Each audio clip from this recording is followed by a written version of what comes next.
Good morning, good afternoon, geeks and gamers of all kinds. It is Magic spoiler season. Magic 2019 full core set is spoiled. I am Shill, and I have the pleasure of being joined with... It's me, Dax.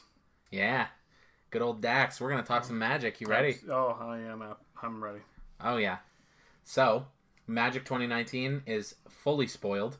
It is a beautiful core set being added to Standard. There's some playability across all formats, right? Not just Standard, which is pretty typical with new sets. Yeah, you know, they write for Standard first. I think they're going for Brawl second now, and then Modern and EDH. Although EDH might be, with some of the stuff that got reprinted, EDH might be high on their minds. I think it's safe to say right now that besides, you know, of course, Standard and maybe Modern, I think it's become is the word prevalent. And Wizards notices this, that Commander, EDH, whatever you refer it has become, if not the biggest format, the most popular format, one of.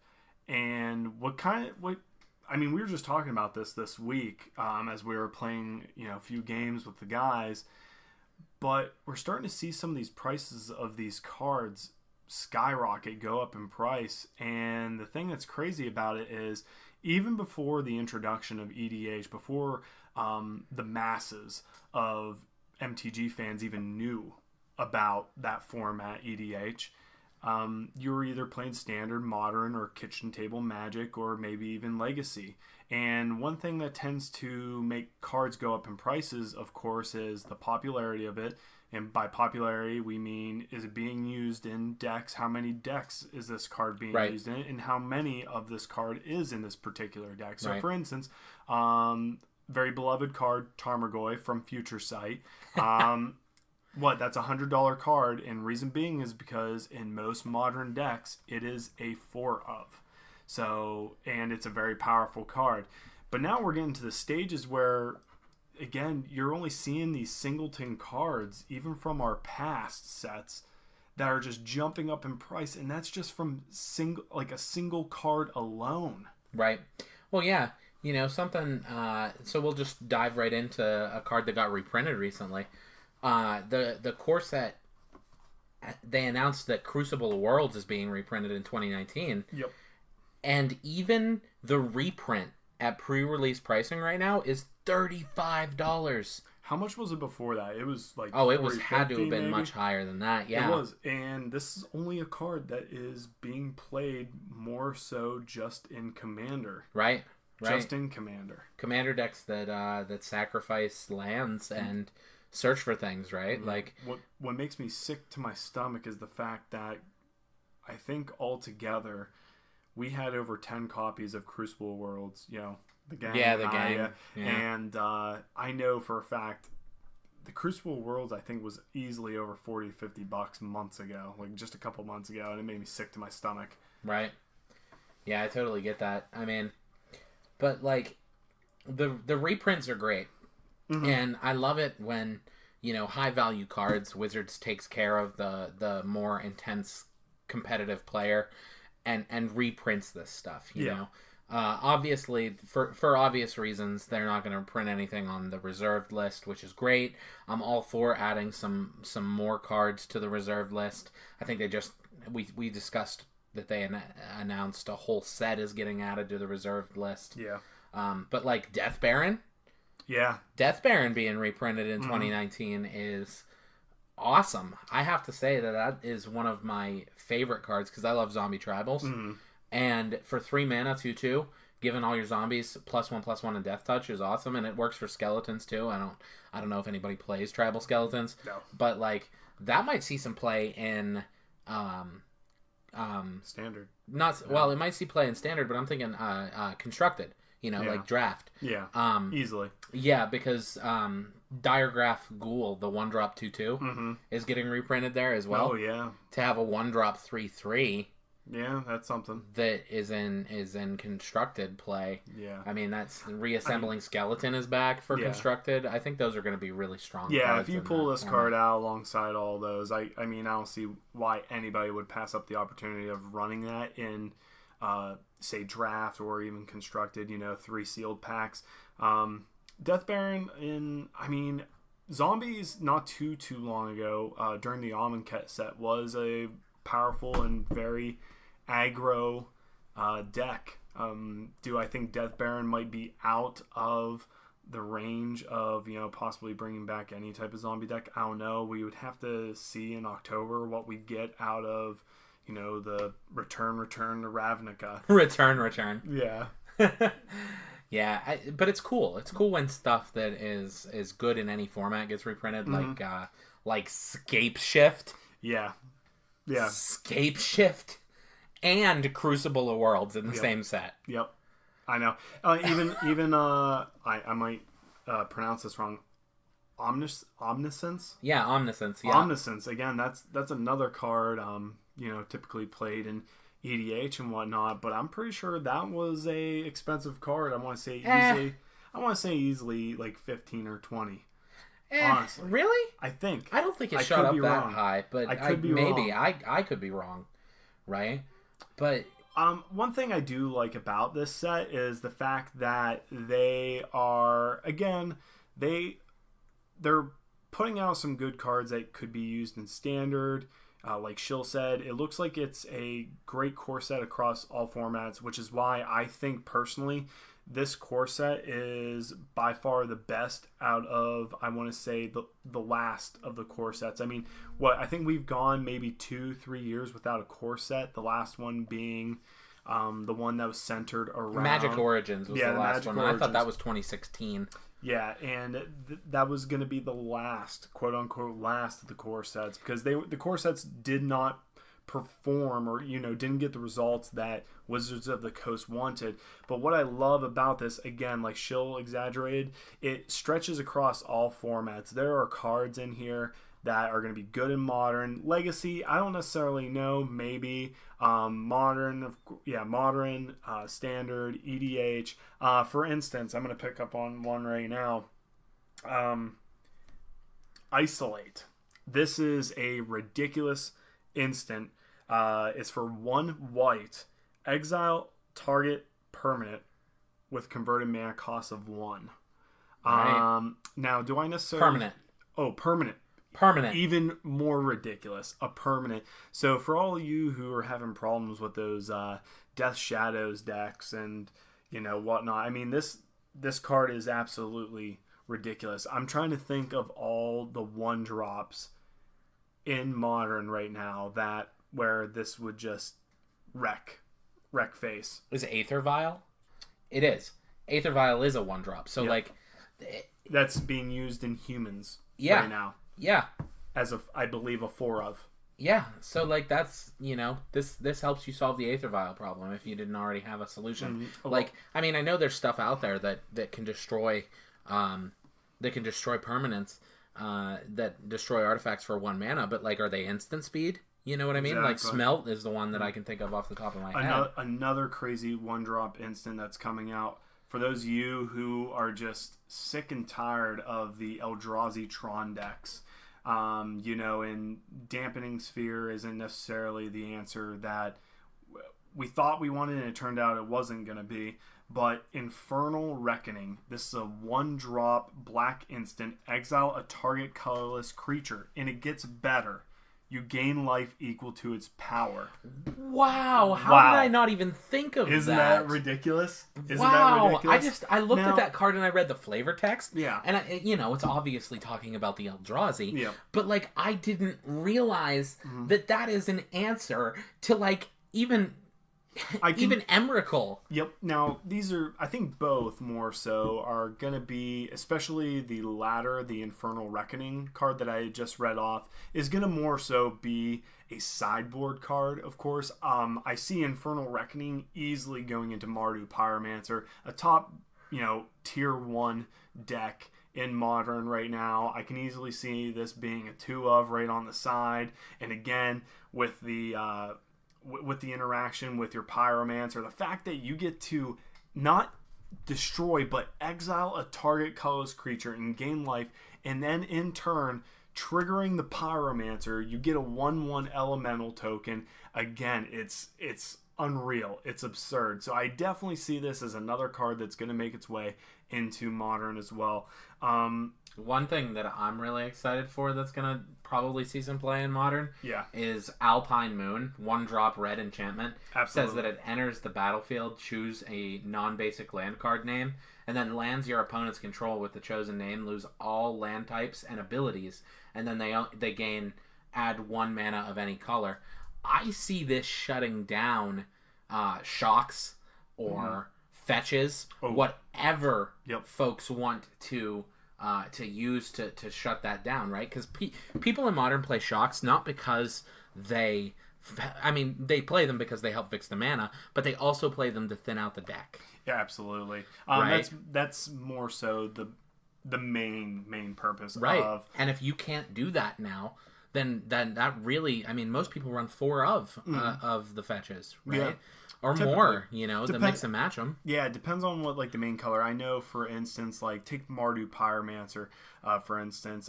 So you got the red-black one, which is, it's not Dragon Skull Summon. I'm trying to think what it is. Doesn't matter. It doesn't matter. And then you got the white-black one, of course, and then you've got the other color.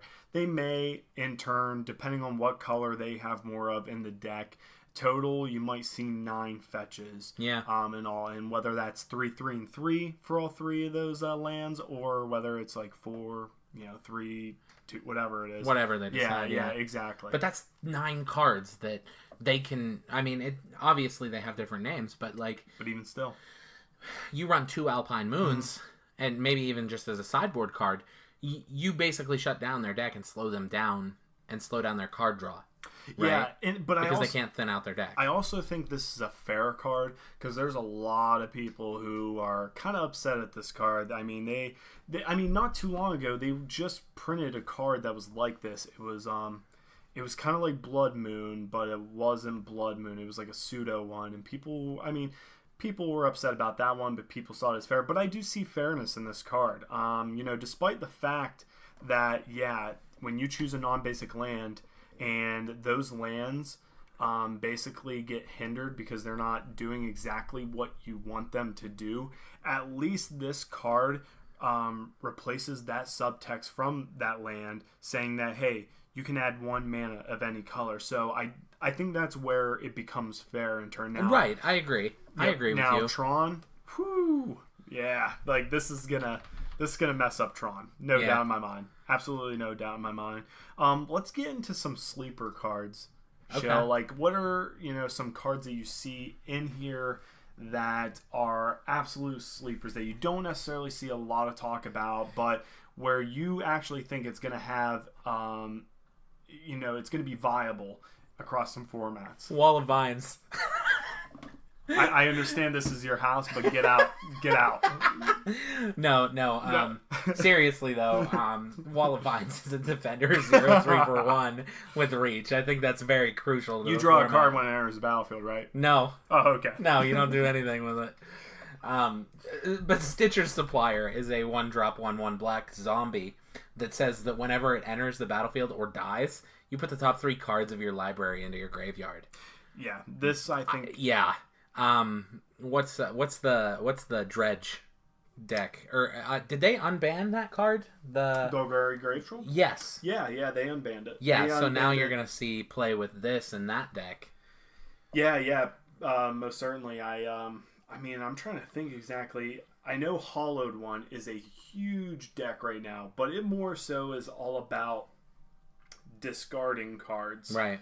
To trigger off and make Hollowed One for free, and then you have Vegevine and Bloodghast in your decks and whatnot. Could this be a card that's in there? Maybe, possibly. Maybe some people think that it's not necessarily needed in that, but in a Dredge deck, I see this, and I see this in graveyard play stuff 100%. I don't know exactly at the top of my head, but I know I was listening to some folks talking about this card. And again, I think this is definitely a sleeper. This when this thing enters and dies, it puts 6 cards into your graveyard. Yeah. It's absolutely for 1 mana. That's why, this is another reason why I think Gravestorm, which you brought up, is going to be the next Golgari mechanic whenever Return they to have Ravnica not comes out. they have not reprinted from what was it called, Time Spiral. Yeah. Right. They had a bunch of mechanics that entered the game for the first time that they said that they were going to reprint, and Gravestorm is one of those mechanics that has not been reprinted. So it says that for every card that went into your graveyard, you copy that spell. Yeah. Right? Mm-hmm. So I think that Golgari will get Gravestorm in the Return to Ravnica set. I could be wrong, mm-hmm. right? I mean, that's that was just an idea that I had, but that would be super cool, and stuff like this would help you attain that maximum Gravestorm possibility. Yeah. So I just it was just a cool idea, something that I thought of when I was playing Commander with Breya, because I have an artifact deck that produces infinite artifacts that I sacrifice, and I Gravestorm with those artifacts. I've got a sleeper. Okay. In all honesty, and there's only very little talk about this card, but again, a lot of people would have to say that a lot of the Planeswalkers in this set are more so bland. A lot of them aren't powerful enough in a lot of people's eyes. However, I disagree. I mean, besides Vivian Reed, which I'll get to that. Oh yeah, we'll talk about these 5 Planeswalkers and all the legendary creatures that are common. But I wanna start off with Ajani, Adversary of Tyrants, because this card is absolutely berserk. So we got 2 colorless, 2 generic mana and 2 white. So it's a 4-drop total. Legendary Planeswalker Ajani, 4 loyalty. His +1 is put a 1/1 counter on each of up to 2 target creatures. -2, return a target creature card with converted mana cost of 2 or less from your graveyard to the battlefield. And then a -7, you get an emblem with, at the beginning of your end step, create 3 1/1 white cat creature tokens with lifelink. I think this more so certainly is going to be a huge enemy to Control. Control is finally starting to become viable. It's starting to become really strong, especially with Teferi. Teferi's so good. Yeah, and again, the main removal in those decks, besides Fumigate and I want to say Settle the Wreckage, are for their 1/1s are enchantments with flash that exile target permanent until that so-and-so flash mechanic leaves the battlefield. But let me tell you why Ajani is so powerful. I mean, let alone his +1 where he gets 1/1 counters of up to 2 target creatures you control. I can see this paired with Whining Constrictor, and I'm sure I'm not the only one who saw this, but Whining Constrictor, of course, states that if 1 or more counters were to be placed on an artifact or creature, they gain those many counters +1, and then same for you as the player. So that interaction, that combo alone between Ajani and the Whining Constrictor, I can see you Abzan colors, turn 1, Elvish Mystic, turn 2, or Elvish Mystic, Land of War Elves. Land of War Elves. Land of War Elves. So this would be in standard, of course, Land of War Elves. Turn 2, Whining Constrictor. Turn 3, Ajani. And then, again, your Land of War Elf, becoming a 3/3. And then your Whining Constrictor becoming what would be a 4/5 on turn 3. It's only 1 +1/+1 counter. On each of up to 2 target creatures. And right, so it's 2 1/1 counters on 2 creatures. And like then one of each. And then the interaction with Whining Constrictor states that they get, when you put give those counters to a creature, they get all that +1. And the -2, again, is very relevant to that combo alone. The fact that if you have a Whining Constrictor, you get board wiped. Say you attacked with those creatures, you get fumigated or Settle the Wreckage. Right there alone, you can go ahead and buy this back for -2. The fact that on turn, I mean, you're more so when a Johnny. I think he's good for the early game. He's good for the late game, too. You can return creatures back, with converting mana cost of 2 or less, and then you got the -7. We're heading back to Ravnica. Green-white aggro's coming back. Yeah. Great. But, I'm not, I look at a Johnny, and he's not my Planeswalker. He's mine in this I one. sit back, and I look at Tezzeret, Artifice Master, and I see that +1 of create a Thopter token, and I'm just like, okay, that's whatever. Yeah. I look at that 0 ability of draw a card, and if you control 3 or more artifacts, draw 2 cards instead. Yep. And I'm like, commander card, boom, putting it in Breya. Yep. And then that -9 is absolutely insane.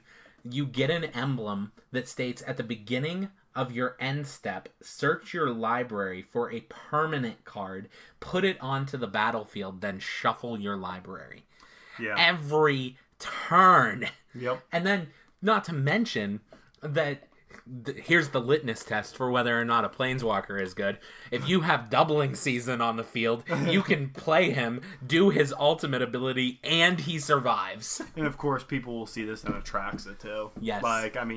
Again, Atraxa is going to allow you to proliferate his counters. The fact that he starts out with 5 loyalty, and you're most likely going to +1 him. So right there off the bat, he's already a 6. Yeah. I mean, that's a pretty hefty loyalty count for a Planeswalker, which, again, not until as of recent, a lot of these Planeswalkers were either starting at 2 or 3 alone. And it made them too fragile. Fragile. Sarkhan Fireblood starts at 3. Yeah, he does. I mean, he's 3 mana cost, but he's really good too. yeah, he's good. He's good. And with that, I guess I'll take over for the Sarkhan. Sarkhan, he's 1 generic mana, 2 red, total converted mana cost of 3. He starts out 3 loyalty. He has 2 +1 abilities. The first being you may discard a card. If you do, draw a card. It's a nice little wheel effect right there. Nice little wheel effect. What's the name of that? What's the name of that 1-drop card? Faithless Looting. Yeah, Faithless Looting. It's similar. I mean, Similar, you draw 2 first and then discard on Faithless Looting. Yeah. But... and then, of course, this is where the whole tribal aspect of Sarkhan Fireblood comes in. Us knowing that he's, part dragon, to say. Yep. But +1, add 2 mana in any combination of colors. Spend the mana only to cast dragon spells. Right. I think that's the best part of this because there's all those Elder Dragons, which we'll discuss later. Which, again, if this is in draft and something, you turn out pulling maybe a dragon or 2. And the thing is that's cool is that it's not just there's not just Elder Dragons in this. There's other dragons in this core set too. There's a few spirit lords in this. There's a few new elf lords in this. It's great. But Sarkhan, his ultimate is -7. Create 4 5/5 red dragon creature tokens with flying. That's gonna win games in sealed. Hands down. In sealed, absolutely. In sealed, Sarkhan is going to be a major player. Maybe not in standard. I don't think he's fast enough. No, not but his mana ability, if someone's playing an Elder Dragon or 2 in standard, that will certainly help them get to where they need to go. But overall, he's not a strong Planeswalker. You know who else isn't a strong Planeswalker in this? Liliana, Untouched by which Death. is why we're going to pass her. No, I don't want to pass her. I could care less about her. I think she's going to see play in that Golgari, the Golgari part in Standard, right? When Golgari comes back, Liliana's +1 says that you take the top 3 cards of your library and put them into your graveyard. If one of them is a zombie, each opponent loses 2 life and you gain life. Then she gets her typical -X, where X is the number of zombies. And then you can cast zombie cards from your graveyard this turn. I think that she's going to see play in Golgari. Right? Because we're going to see a bunch of creature types that are linked to zombies coming in Golgari and Ravnica. At least that's my assumption. You're going to have Lana War Elves that is going to stay standard. Yep. You're going to have a couple of the other dorks that are here. Mm-hmm. I just think that she's going to see a little bit of play in Golgari standard. Yeah, we're going to see, I think, some type of Reanimator deck or some type of Aristocrats deck in the near future. Yeah. But let's move on and talk about the most powerful Planeswalker out of this whole group. Save the best for last. Vivian Reed, right? Like 5 mana, 5 loyalty she enters with. 2 green, 3 colorless. Her +1 says, look at the top 4 cards of your library. You may reveal a creature or land from among them and put it into your hand. Put the rest on the bottom of your library in a random order. Her -3, destroy target artifact, enchantment, or creature with flying, which I think is an incredible nugget to add to an artifact and enchantment removal. Yeah. And then her -8 says that you get an emblem. Creatures you control get +2/+2 and have vigilance, trample, and indestructible. Yeah. She is just incredibly powerful. Green ramp decks are going to play her because the card draw utility on this thing is absolutely insane. Yep. That's something that's straight out of blue, which is okay because green and blue are arch rivals. They have to be able to deal with one another in some way. Mm-hmm. Look at the top 4 cards is something that hasn't been printed in blue for a mana cost of less than 6 in ages. Yeah. Right? Like, full disclosure, I just found out Anticipate was a card, and I was like, oh man, I get to look at the top 3 for 2 mana? That's amazing. Yeah. Like, I have to get one of those. Yeah. But not as good as Ponder, but again, Anticipate's great though. Well, Ponder's unique because you don't get to look at all 3 and then choose one. You just look at the 3, pick which one is next, and then put the other 2 back. Yeah. Right? And you have the option to shuffle if they all suck. Yeah. But like, what I love about Impulse and now Anticipate is that you look at the top 4, they go on the bottom, and then you can dig faster if you get other cantrips. Yeah. Right? Yeah, you're right. So, but anyway, it's a great effect to put on a green card. I keep saying every time we play EDH and somebody plays Sylvan Library, why isn't that in blue? Yeah. Yeah. Right? Uh-huh. So it's always great to see green getting some love, even though they're my least favorite color. Yeah, people are so upset over this mono green planeswalker, but honestly, I like her a lot. Again, I'm having this fantasy, this fanboy fantasy of Abzan, which isn't even my favorite 3 colors, but I can just see a Johnny and maybe a couple copies of Vivian and whatnot. I mean, she's great because, again, you get to destroy a target artifact, enchantment, or creature with flying. Even against control decks, your typical blue-white deck, right now this is really good because you get to, 1, find yourself a creature card, so fuel your hand, and whether they have a counterspell or not, it doesn't matter because, again, besides your draw, you're grabbing another card, and then right once they put a 1-for-1 enchantment, flash enchantment to exile your creature, or a permanent to say, you get to destroy that thing. It's absolutely great in my eyes. I think it is. And then the ultimate is nothing to, joke about. I mean, the fact that, now do I see anybody necessarily doing that, using it for that purpose?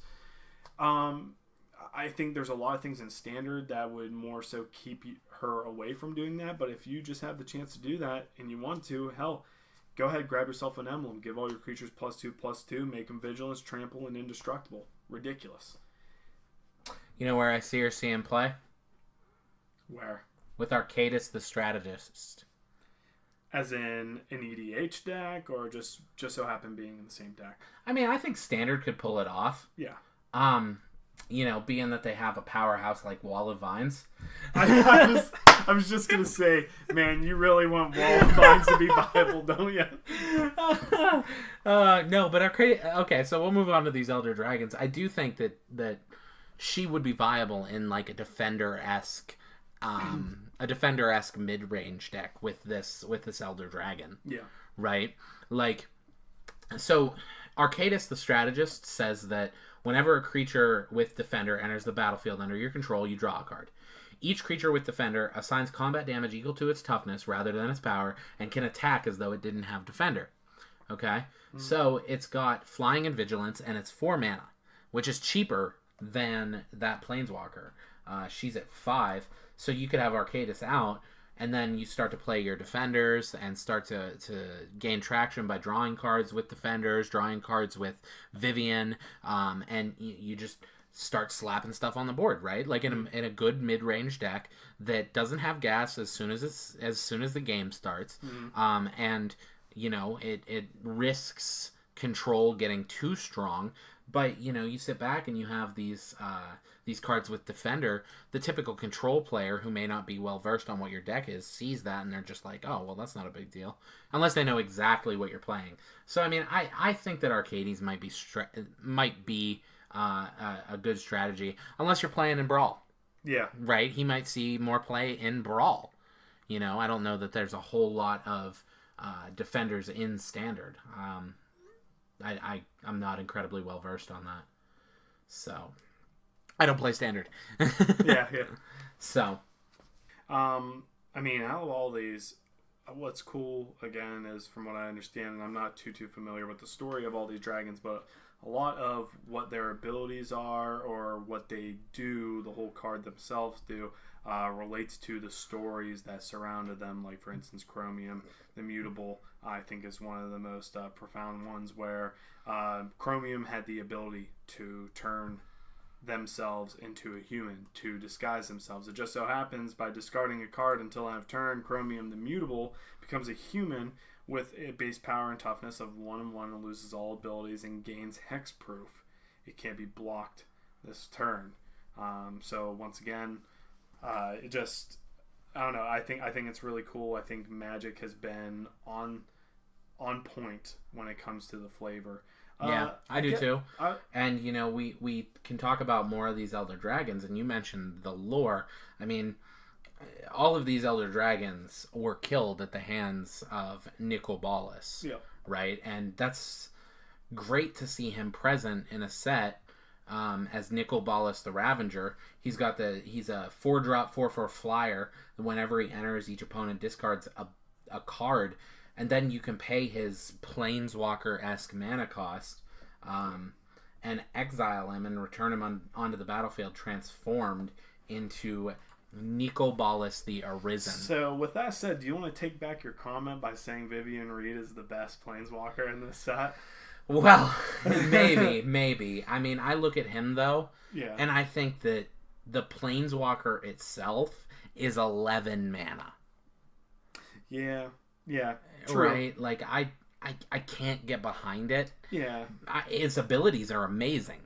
He's gets that +2, draw 2 cards, starts with 7 loyalty, +2, draw 2 cards. His -3 deals 10 damage to target creature or planeswalker. His -4 puts a creature or planeswalker from the battlefield from a graveyard onto the battlefield under your control. And then his -12 is exile all but the bottom card of target player's library. Like, he's incredibly powerful. I just don't think that for the mana you spend for him, he's viable. I gotta say this much.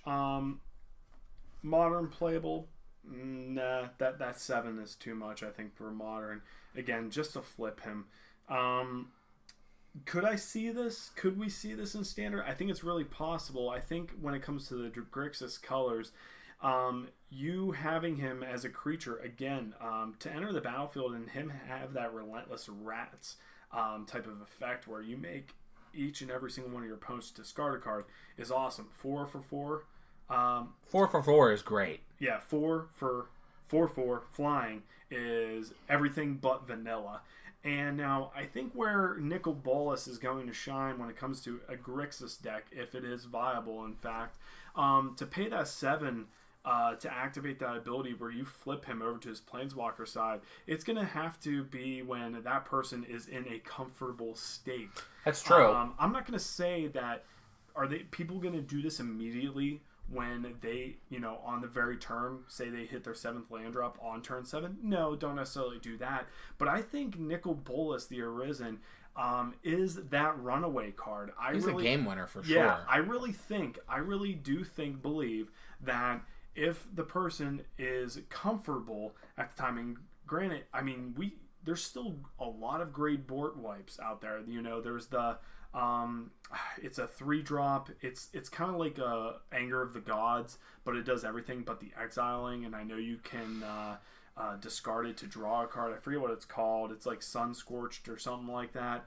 But like, you have these board wipe cards. You get yourself in a comfortable position, And right then and there, when you feel the most comfortable, again, it would have to be on your turn. You can only activate this as a sorcery. You flip him, and from there, you have just great options. The fact that he starts at 7 loyalty is absolutely ridiculous. And again, right once you flip him, you get that priority to do what you think or do what you must with him. Yeah. You're out of cards. +2 him. Jump him up to 9. Draw 2 cards. -3 him. Deal 10 damage to a creature or a planeswalker that maybe, a player. Or a player.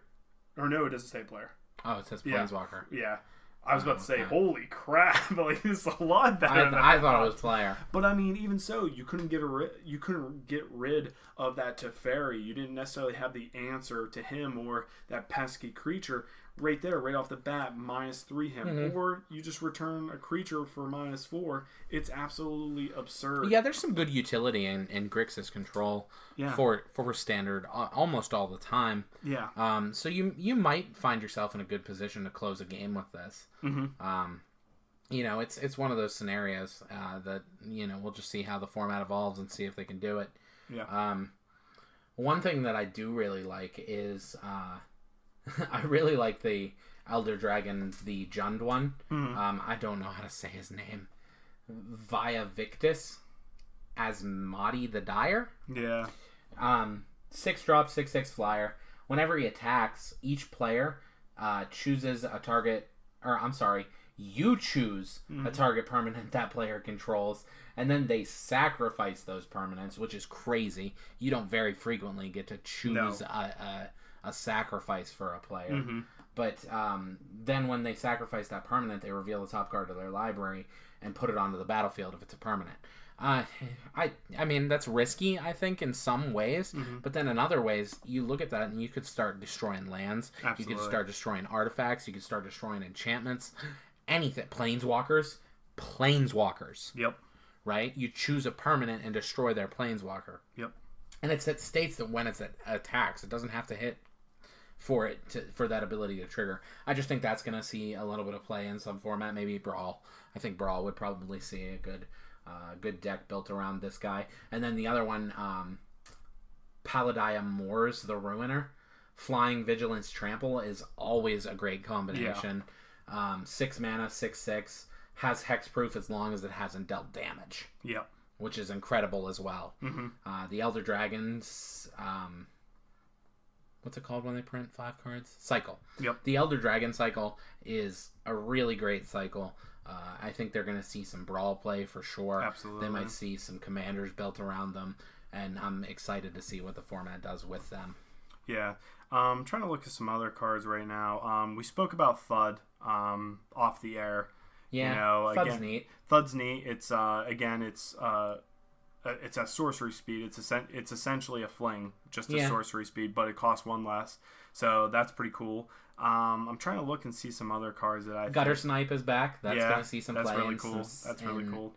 Very fitting. Limited. Yeah. Very fitting, especially going back to Ravnica for those of you who like to play those red-blue spells. Those are my decks, man. Yep, those are my decks. Those are your kind of decks. I want to talk about a card that is a little bit too late. So one of the things that was constantly I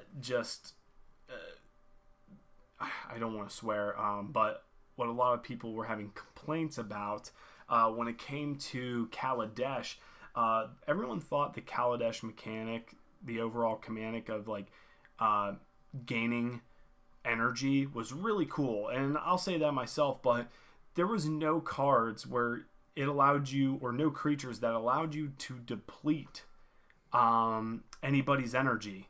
You think there would be some type of energy siphon card where you got to suck 2 energy from an opponent and then you gained 2 energy, such like that. Well, they actually made an answer to these energy based decks, which Temur Energy was a very viable.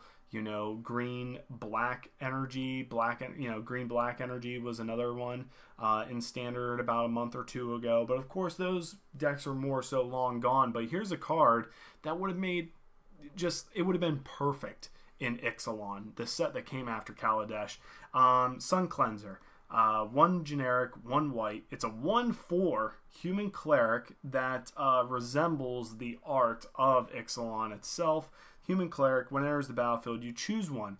You can remove all counters from a target player. It can't have counters put on it for as long as Sun Cleaner remains on the battlefield. And then here's the next one. Target opponent loses all counters. That player can't get counters for as long as Sun Cleanser remains on the battlefield. Wizards, this is where... That's one. Choose one of them. That's What? a choose one of those yeah. abilities. So, I mean, But either or. But that second ability would have been perfect. You know why I Perfect to think shut they down did it? energy. Why? I think it's going to answer some of the experience counters decks in Oh, Commander. yeah. You're right. Yeah. So... I think that they probably had the idea to produce this card whenever those things were standard. Yep.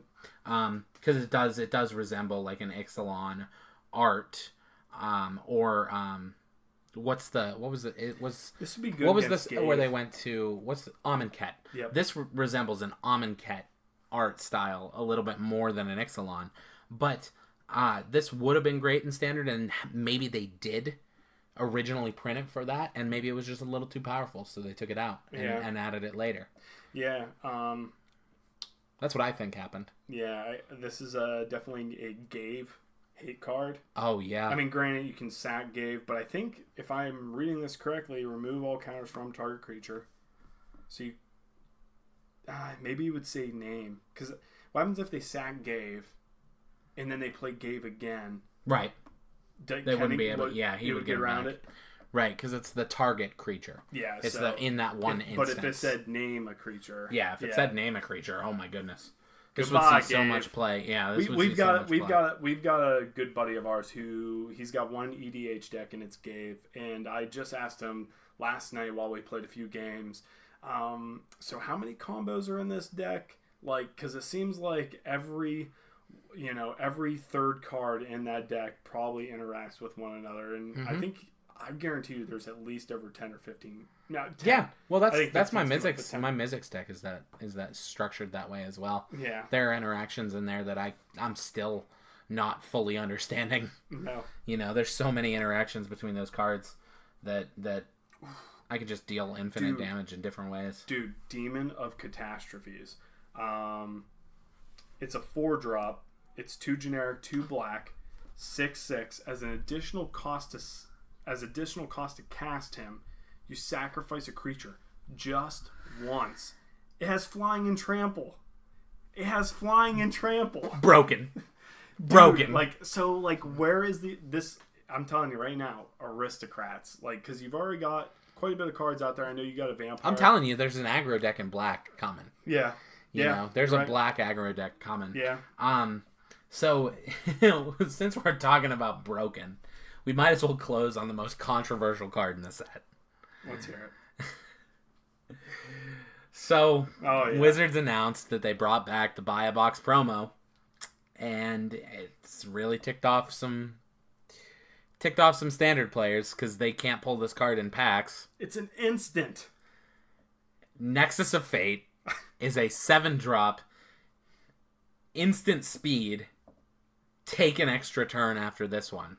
But that's not all. It's not? That's not all. Are you sure? It says, if Nexus of Fate would be put into a graveyard from anywhere, reveal Nexus of Fate and shuffle it into its owner's library instead. Yep. So you cast it, and it goes to the graveyard, and it goes back to your library. Yep. And then you draw it again, and you cast it again. Yep. And it goes back into your library. Yep, so basically what everyone's going to want to do is more so try to mill themselves. Bottom deck this card specifically, and I can't think of cards at the top of my head, but I know there's cards where you take a card from your hand or maybe even a card from your library, and then you make it the bottom card. Right. And I know there's some combos out there where you try to guess or name your bottom card, and you mill until you see that card. I've got a combo deck where, I play Derevi, the tactician, the bird, and one of my combos in it is the combo between, Spike Feeder and the Angel that whenever you gain life, you put a +1/+1 counter on each one of your creatures. It resupplies the 1/1 counter that you took off to gain 2 life from the Spike Feeder, and then you just keep doing that unlimited. So you can get unlimited life and whatnot. However, I mean, like, one of the things I guess with this is like, yeah, someone can. It doesn't necessarily win you the game because no one necessarily dies, but what does. I mean, I guess you would win the game if no one has any answers, correct? Like, right. I'm just going to sit here and I'm going to take. I don't know. Turns. It might be a draw, right? If you can't win the game by playing things out of your graveyard, then you might just draw out. Like there is no responses for you to win. Like, say somebody exiles your graveyard one time, and it has destroyed the stuff in your graveyard. You can't do anything, and the game just draws out unless your opponent kills you, right? Like, you can't just time stall because that's not legal in constructed format. Yeah. So, I don't know. It's a controversial card. It's gonna see play in Commander. Holy crap! It's going for $34. Yeah. Well, yeah, you can't pull it from packs. It's only going to go up. Yeah. It's only going to go up. Yeah. It's a foil promo card that has no reprint in sight. Yeah, it does say buy a box promo only. It is. Yep. Yeah, you can't pull it from packs. So it's going to be stupidly priced, I think, even after this. Yeah. And again... So your best bet is to buy a box. Yep. And again... Because it's going to go up to $100 card. Let's close on this. Yeah. Wizards is not going to stop this buy a box promo thing. They're going to continue to do this because it's going to spike up their sales. Yeah, you're right. It's going to spike up their sales for Standard. They want people to play Brawl. Yep. They want people to play Standard. So, on that note, is this okay? I say yes. So do I. Because there are points in time where you and I sit back and we contemplate the question you had posed a couple minutes ago. Yep. Is the set worth buying a box? Yep. And for this one, with the great reprints in it, Crucible of Worlds, $35 is the pre-order price right now. Scapeshift, I'm not sure what the price is, but it's gonna be an expensive card. You're gonna see great stuff that's going like the Planeswalkers are going to be high price. You're going to see some standard staples that you might be able to sell at second market. And then just adding to your own collection. For the price, by the way, of $90. Yeah. Because Wizards has dropped their box prices in the past couple years. Yep. So with that alone, I mean, you're actually technically, for each one of these boxes that you buy, and to say hypothetically that this card stays within the $30 to $35 range, that card alone, you're actually only spending $60. Yeah. You're spending $90, you're spending $100, but again, all in all, hell, you could, if you wanted to, you could probably sell that freaking promo outright right there. All you did was spend $60.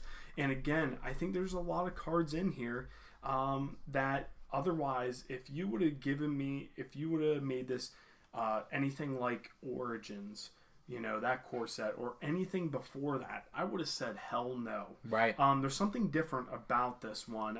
And again, they had to make this core set this way because they realized Wizards of the Coast realized that it was definitely one of their worst annual sets that they had ever produced until now again. Well, yeah, they internalized, they made things better, and I gotta say that over the past couple of years since I've dipped out of Standard, I gotta say that the product from Standard has been worth buying boxes. Sitting back objectively and looking at it, I see great product coming out of Standard. Yep. I see every single set, I see 3 or 4 cards that I say, man, those would be staples in my Commander deck. Yep. Right? Yep. I see cards that say that look and like great modern cards to play. I don't play that format, but I sit back and I'm like, that's amazing. Now, Standard is probably one of their lower played formats. At least in a couple years, but they're putting out good products, so the box is definitely worth picking up. Yeah. So. Yeah, exactly. I think I think this is I think this core set is just great. Am I going to buy a box? I think I've come to a conclusion, especially with some of the things that you've brought to my attention. I think there's going to be a lot of cards in here that's going to be well worth it. Even some of these sideboard cards, like the one drop, one white instant, or even the black one too. These are just going to be great sideboard cards. Yeah, absolutely. I don't know. This was probably one of the more exciting sets, honestly, that Wizards of the Coast has come out with. Yeah. I'm really excited for it. Yep. So, you got anything else? No, that's it for me. Where can they find us? You can find all of us at Geek Tavern on Twitter. You can join our Discord, linked at the show notes here. Also linked on our Twitter. You can join in our conversation by joining those two platforms, talk to us, and engage with us. Dax, where can they find you? You can find me on Twitter at Daximunder, Daximunder. Yes, that is a Magic the Gathering reference. Of course. And Shill, where can they find you? You can follow me on Twitter at Shill_DS. You can also follow me on Instagram at the same, and YouTube at the same. Yeah. And again, easily over 500 downloads right now? Oh, almost at 600 already, actually. Almost at 600. Yeah. And you and Mike Bundy have more. I mean, you guys have been really carrying it, and you guys have been really pushing out the content. And I think that's a great, outstanding idea. So with that said, I mean, we are going to be pushing more content out to you guys. I think we're going to maybe, the Magic the Gathering, how we have this subject. And then, of course, we have our main...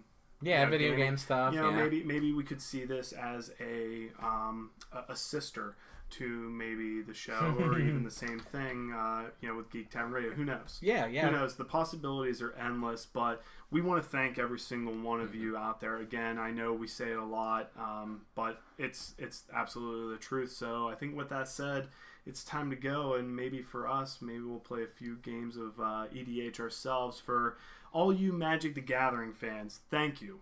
So go tap some lands and keep on spell slinging.